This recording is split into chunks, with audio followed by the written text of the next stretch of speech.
वेदानाम सामवेदा अस्मि। वेदों में सामवेद हूँ। देवानाम वासवा अस्मि। वसुदेवों में वासव अर्थात वासुदेव हूँ। इंद्रियाणाम मना अस्मि। इंद्रियों में मन हूँ। च भूतानाम चेतना अस्मि। और प्राणियों में चेतना शक्ति हूँ। वेदानाम सामवेदा अस्मि। देवानाम वासवा अस्मि। इंद्रियाणाम मना अस्मि। च भूतानाम चेतना अस्मि। भावार्थ, चारों वेदों में सामवेद रूप सौम्य गीता ज्ञान हूँ। वसुदेवों में प्रधान वसु अर्थात शिव का पुत्र, वासव अर्थात वासुदेव महेंद्र हूँ। 11 प्रबल रुद्र रूप इंद्रियों में मन रूपी चंचल कपिध्वज हनुमान हूँ। और भिन्न भिन्न समुदाय के प्राणियों में योगूर्जारूप चेतना शक्ति मैं ही हूँ। फुटनोट: अजन्मा होने से अखूट ज्ञानधन भंडारी सदाशिव ज्योति ही वसु है, जिसका बड़ा बच्चा इंद्रदेव ही वासव है। बाबा, गीता में आया है कि भगवान ने कहा है कि मैं वेदों में सामवेद हूँ। तो सामवेद से ही संज्ञा क्यों दिया? सामवेद में संगीत भी है। संगीत तो सबको अच्छा लगता है।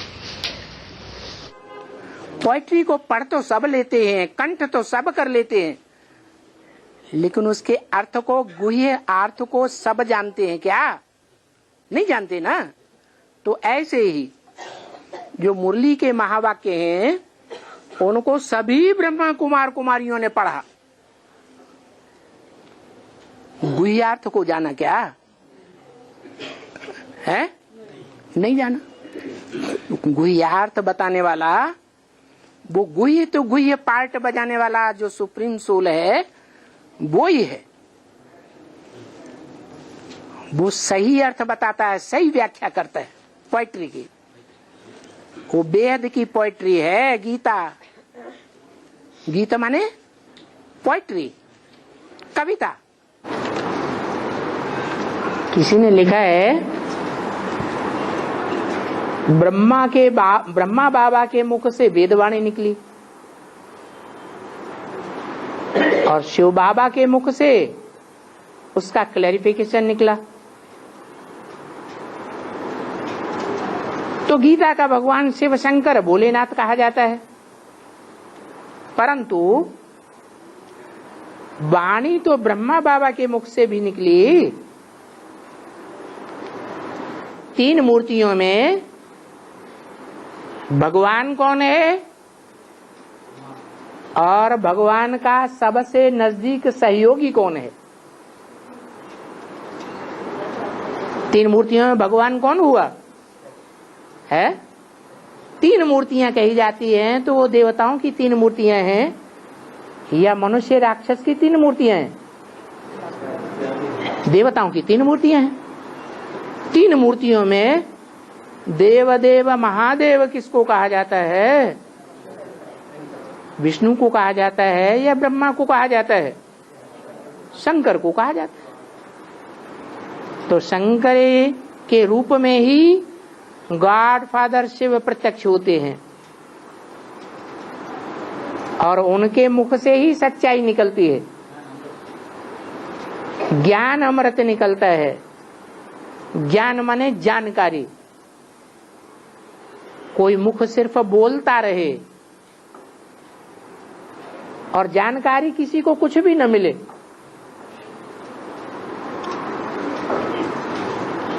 तो ज्ञान मिला ऐसे कहा जाएगा? नहीं कहा जाएगा। जैसे माइक है, माइक में से आवाज निकलती है, परंतु माइक से कहो कि वो अर्थ भी समझाए तो समझाएगा? नहीं समझाएगा।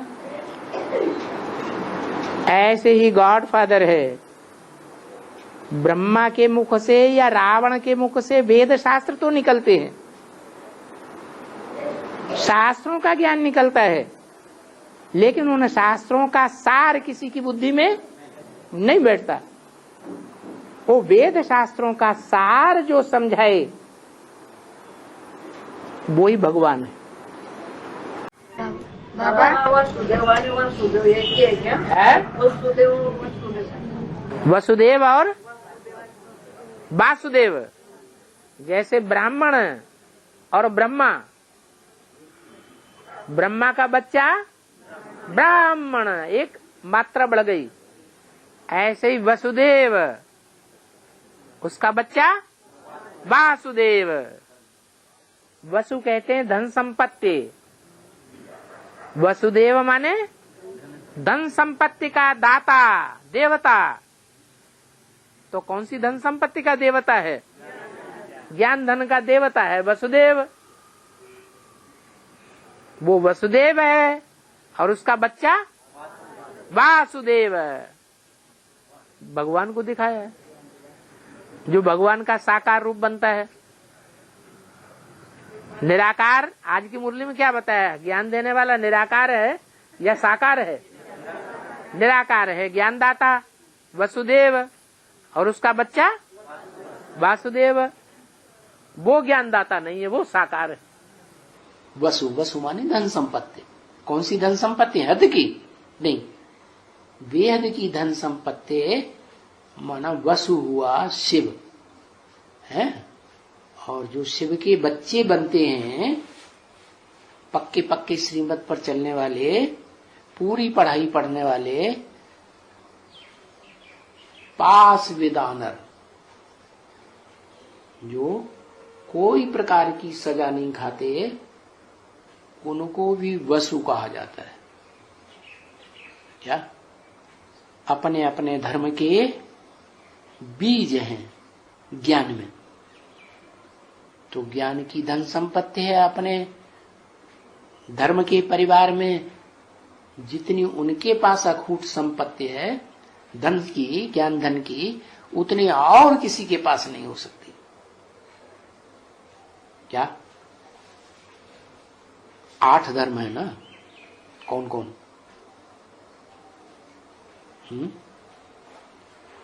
कौन कौन से 8 धर्म है दुनिया में? धर्म बताओ। है? अरे इस्लामी, बौद्धि, क्रिश्चियन है, सन्यासी, मुस्लिम, सिख, आर्य समाज। और इन 7 से पहले आदि सनातन देवी देवता धर्म। 8 धर्म हो गए कि नहीं? तो 8 धर्मों को संचालन करने वाला कोई होगा या नहीं है? तो 8 वसु हैं। उनमें जो देवी देवता सनातन धर्म है, उसका मुखिया कौन हुआ है?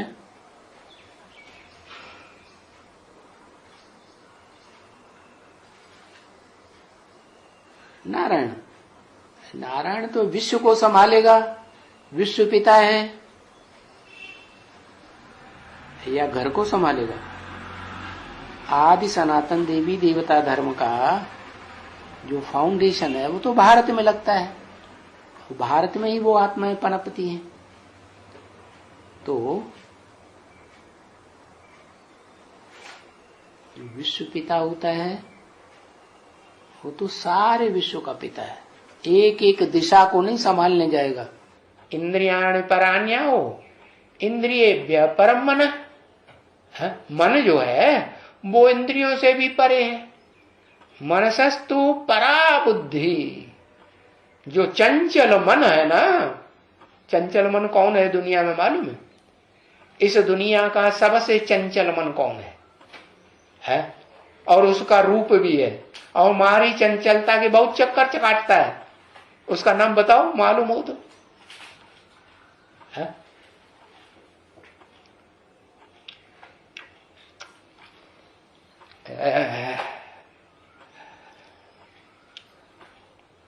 ब्रह्मा चंद्रमा बोलो ना, चंद्रमा। हाँ, शास्त्रों में दिखाया हनुमान बहुत चक्कर काटता है, बहुत तेज दौड़ता है, जल्दी जल्दी जल्दी जल्दी। सिद्ध ने देखा ना, दौड़ता है तो दौड़ के कहाँ चला गया ऋषियों के पास? हाँ, दौड़ के कहाँ चला गया? सूरज को अप करने के लिए। हाँ, बहुत तीखी दौड़ता है। हनुमान कहो, है उसको वो कहो क्या, चंद्रमा कहो। देखो स्थूल चंद्रमा है आकाश में, जितने भी ग्रह नक्षत्र हैं उनमें सबसे जास्ती तेज दौड़ने वाला है कि नहीं है?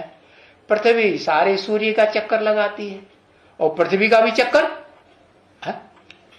पृथ्वी का पूरा चक्कर चंद्रमा एक कितनी टाइम में लगा देता है? हाँ, बहुत जल्दी चक्कर लगाता है। तो देखो बहुत चंचल हुआ ना। हाँ। अव्वल नंबर मनु कौन?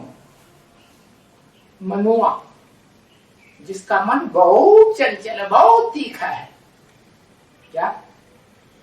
इतना तीखा है कि वो अर्जुन के शरीर रूपी रथ में जितनी इंद्रियां हैं उन सबको कंट्रोल करके एकदम ऊपर ध्वजा में दिखाते हैं ना। किसको? चंचल मन को किस रूप में? किस रूप में दिखाते हैं? चंचल कौन सा जानवर?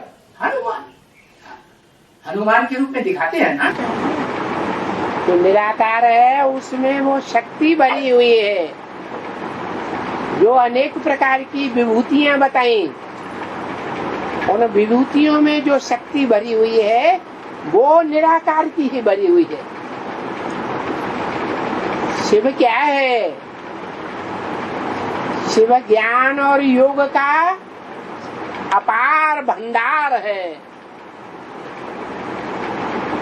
वो इस सृष्टि पर जब आता है मुकर्रर रथ में, तो उस मुकर्रर रथ के द्वारा हरेक इंद्रिय से वो अपार शक्ति प्रवाहित होती है। सबसे जास्ती सक्रिय कौन सा अंग है? आंखें। आंखों से, हाथों से वो प्रवाह सबसे जास्ती होता है।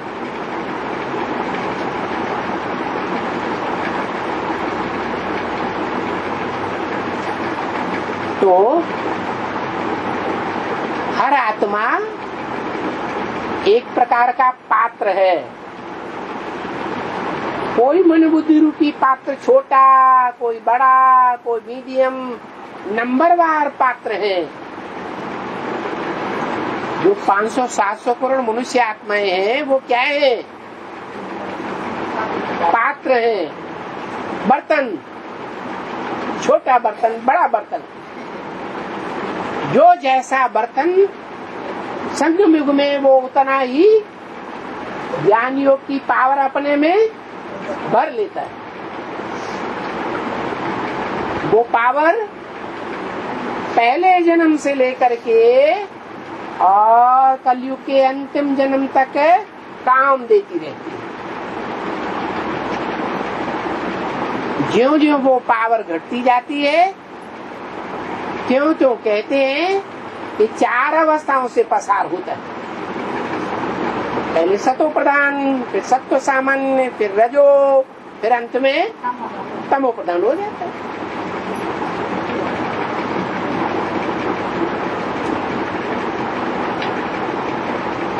तो शिवा आत्मा तो है, लेकिन हमारे तुम्हारी जैसी आत्मा नहीं है। हमारी तुम्हारी आत्माएं क्षर हैं, क्षर, नीचे गिरने वाली, और वो अक्षर है।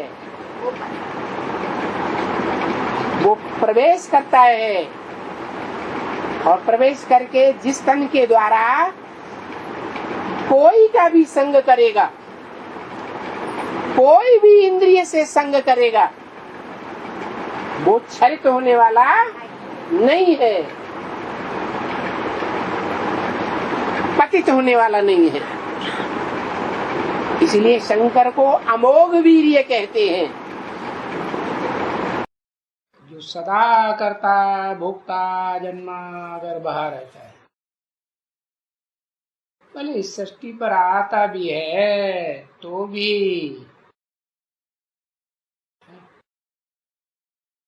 क्लोज कनेक्शन में आते हुए भी देह के द्वारा, देह की इंद्रियों के द्वारा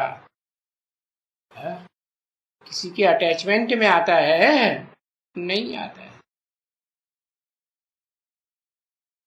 तो बताया किसी के अटैचमेंट में ना आने के कारण वो जन्म मरण के चक्र से न्यारा है, गर्भ से जन्म नहीं लेता। जैसे और भोगी आत्माएं जन्म से गर्भ से जन्म लेती है, वो गर्भ से जन्म न लेने के कारण त्रिकालदर्शी है, तीनों काल का सदा ज्ञाता है। उससे कौन सा वर्षा मिलेगा? तीनों काल के ज्ञान का वर्षा मिलेगा ना। भूत भविष्य वर्तमान में क्या होता है, उस ज्ञान का परिचय मिले, अखूट ज्ञान का भंडार। इस सभा को क्या नाम दिया है शास्त्रों में? इस सभा का नाम है इंद्र सभा। किसकी सभा? इंद्र। इंद्र किसको कहा जाता है? हाँ, शास्त्रों में देवताओं के राजा का नाम दिया है इंद्र। इंद्र नाम क्यों दिया है? हाँ, इंद्र नाम दिया है काम के आधार पर। निराकार बाप जब आते हैं तो नर को नारायण बनाते हैं। किस आधार पर? इंद्रिय जीते जगत जीत, काम जीते जगत जीत। तो इंद्र नाम पड़ता है इंद्र सभा का। इंद्र कोई वो इंद्र नहीं जो शास्त्रों में लिखा है कि पानी की बरसात बरसाते हैं। जब अकाल पड़ता तो ऋषि मुनि क्या करते थे? हैं? यज्ञ रचते थे, इंद्र देवता का आवाहन करते थे कि आकर के बरसात बरसाएं। तो क्या पानी की बरसात बरसाते हैं? हैं? ज्ञान की बरसात है। इंद्र देवता बरसाते हैं या भगवान बरसाते हैं? हैं? भगवान बरसाते। इंद्र देवता का नाम क्यों दे दिया है? हाँ, नाम इसलिए दिया कि काम करना पड़े, और काम सब कोई नहीं कर पाता। क्या काम सब कोई कर लेते हैं क्या? नहीं। जो अव्वल नंबर काम करने में जाता है उसका नाम प्रत्यक्ष हो जाता है। तो कहते हैं जो ओट ऐसे अर्जुन,